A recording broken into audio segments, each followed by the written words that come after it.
Okay, let me give y'all an example of why I feel like this story that's making national news about the officer in Alabama tasing somebody that was handcuffed, why I think nothing is going to happen to that officer. I don't think he's going to see one red cent of that $20 million he's seeking. Let me give you one example. And there are tons of examples that I could give you, but this is one that is recent. This is one that is less than 2 months old. I'm reading this verbatim from a news station here in Louisiana. It is dated October 16th, 2023. A Louisiana state trooper who was convicted of obstruction of justice after shooting a man in the back had her record expunged. I repeat, had her record expunged. The shooting happened in July of 2018, but Kasha Dominique was not formally charged with the crime until late 2020. So 2 years later is when she's charged. It took 2 years to charge an officer with shooting somebody in the back.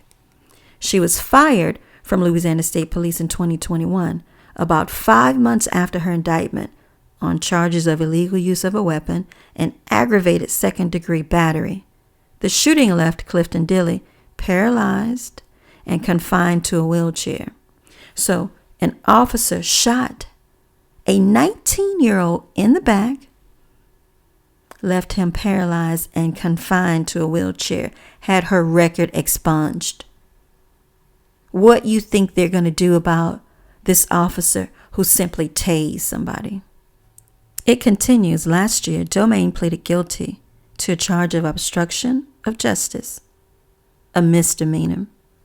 Dominique received 6 months on probation and must agree to never take on a law enforcement job again.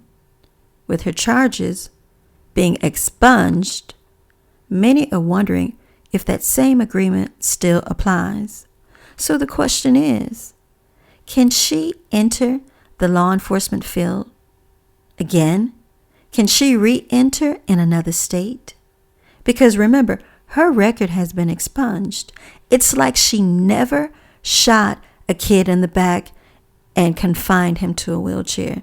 It's erased. It never happened. How sick is this? Okay, let's continue. District Attorney Hillard Moore said he could not discuss it due to the expungement. However, Dominique agreed to give a proposed certification. The Louisiana Commission on Law Enforcement has a notation in her file showing it was surrendered. Okay, like that's supposed to mean something. All of this is coming to light after Dominique appeared before the Louisiana State Police Commission last week. This was in October, y'all. Robert Burns with Sound Off Louisiana filmed her saying this. The charges against me were dropped for aggravated second-degree battery and illegal use of a weapon.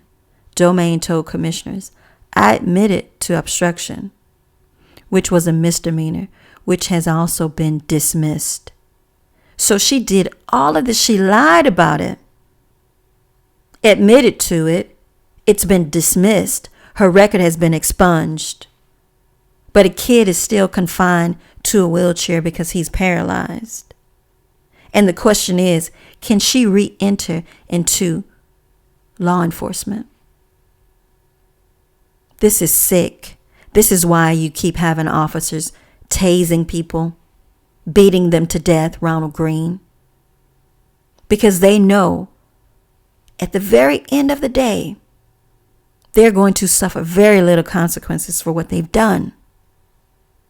Let's continue. The night Dominique shot Dilley, she used her taser hours before on a different call. Dominique's lawyer, Tommy Dewey, said she has no interest in ever working for law enforcement again. Who cares? Who cares? The reality is there is a kid who will never reach his full potential because he's now at 19 confined to a wheelchair while she gets to have her record erased. And like in Alabama, this officer allegedly lied about the fentanyl, which resulted in a drug trafficking charge. In Louisiana, Kasha Dominique lied about everything. And conveniently, she didn't have a dash cam working that day. She didn't have body cam working that day. I think it should be a law. When you go to work, if nothing is working that day and you can't borrow somebody else's unit, you can't borrow somebody else's body cam, then just clock out and go home.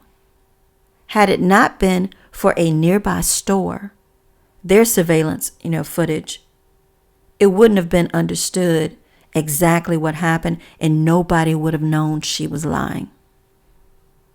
And as a result, this kid would have to figure, and his family would have to figure it out for the rest of his life while he's confined to a wheelchair. There would be no lawsuit against Louisiana State Police. There would be no recourse for him at all. Nothing. All of this happened because of an illegal U-turn. An illegal U-turn. When the officers stop them, this happens often. A kid will get scared, they will run. So he ran. And instead of just allowing him to flee, because he was of no threat to anybody, the only thing he had in his hand was a phone, she shot him in the back. She shot him in the back, did not render any aid to him. It took 8 minutes for another officer to arrive. And she said that he charged her. How can you charge somebody when you're running away? Had it not been for that nearby surveillance video, this kid would be not only, paralyzed, confined to a wheelchair, but he would be dealing with a chronic condition like paralysis behind bars. In my opinion, the state of Alabama is going to do the exact same thing the state of Louisiana did. Protect the officer, protect the state. They don't want to pay out these civil cases. So if they have to align themselves with the officer who clearly broke the law, who clearly is at fault, that's exactly what they do. In this situation, the state cut a plea deal with somebody who was caught lying. There's evidence of it, but they cut a plea deal that amended the charges to obstruction of justice a misdemeanor. She got 6 months. 6 months. How many days do you think she served? 0. She got credit for time served, plus unsupervised probation for 6 months. Her sentence was suspended, meaning she didn't serve one single day behind bars. Not one day for lying about shooting a kid in the back. Didn't give him any aid, no CPR, no nothing. Lying about it. And now wants her record expunged. Got it expunged. Voila, just like that. It never happened. It never happened. And the DA can't even talk about it. So do you honestly think that this officer in Alabama who simply tased somebody is going to suffer any sort of consequence for tasing somebody? I don't think so. And when she called it in, she said it was a taser event. She never once said that she discharged her weapon. She never once said she shot somebody in the back. There was a taser event earlier in her shift. She tased somebody earlier in her shift. But on that call, it should have been man down. Gunshot wound to the back. But she said it was a taser event in that the person that was running away from her with a phone in his hand, that he charged at her. We're talking about an expert liar. And the state of Louisiana assisted her with getting charges dropped, dismissed, record expunged. What is the incentive for officers to do the right thing if when they do the wrong thing, they have all of the state of Louisiana at their disposal? Because the state of Louisiana, the state don't want to pay out civil cases. What is the incentive? Let me read just a little bit of the press release. This is September 12th, 2022. This is from the law firm. Scott Dilley and his family are extremely appreciative of District Attorney Hiller Moore and his office, especially Assistant DA Tracy Barbera, in helping hold Kasha Dominique accountable for her actions in the shooting of Scotty and her subsequent actions to obstruct justice. This is how the letter starts. This is in 2022. That the family is appreciative of their office and the district attorney for helping hold her accountable. How was she held accountable when she was allowed to get a plea deal? And as a result of the plea deal, charges were dismissed. Everything was dismissed. And now her record is expunged. She was never held accountable. She never spent one day in jail. Not one. The sentence that she got, which was 6 months in jail and unsupervised probation, was suspended. So what's going to happen in that Alabama case? I suspect nothing. He will be lucky if she gets a 3-day suspension with pay. I don't think she's going to even get a letter of reprimand in her file. I think whatever happens, it will amount to very little, legally, professionally, for this officer. She will go on, business as usual. I've seen it year in, year out, not just in the state of Louisiana and Texas, but all over the country.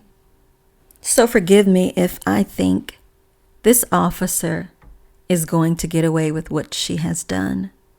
Because in the state of Louisiana, it's almost 5 years. We are fast approaching year 5.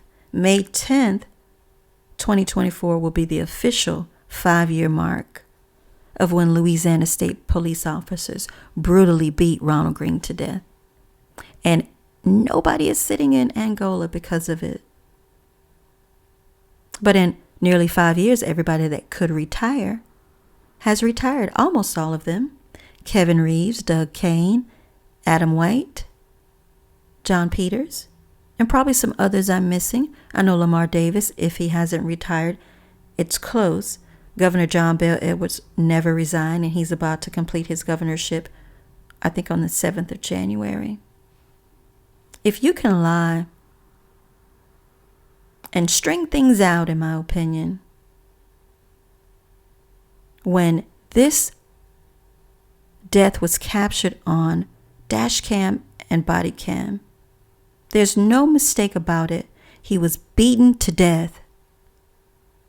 And lie to the family and say, hey, it was a car accident.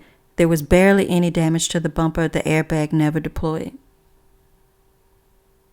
And you can see what the officers did, but nobody pays a price. But the one officer who has been termed a whistleblower, I prefer to call him a hero. Shout out to Carl Cavalier. The one officer who understood what his oath was really about. Some officers, they are sworn to protect the state of Louisiana, the Treasury, And some officers, when they stand up and they put their hand out and they swore an oath to serve and protect, they were talking about the citizens. They were talking about the community, not the Bank of Louisiana. Because the state, their whole thing is to avoid lawsuits and civil cases. They don't want to pay. It doesn't matter if you were tased to death, if you were beaten to death, whatever happened. It doesn't matter. They just simply don't want to pay. And whatever it is they have to do to avoid a civil settlement, that's what happens. All right, y'all, I got to get over to the Louisiana State Football Championship, Class 5A.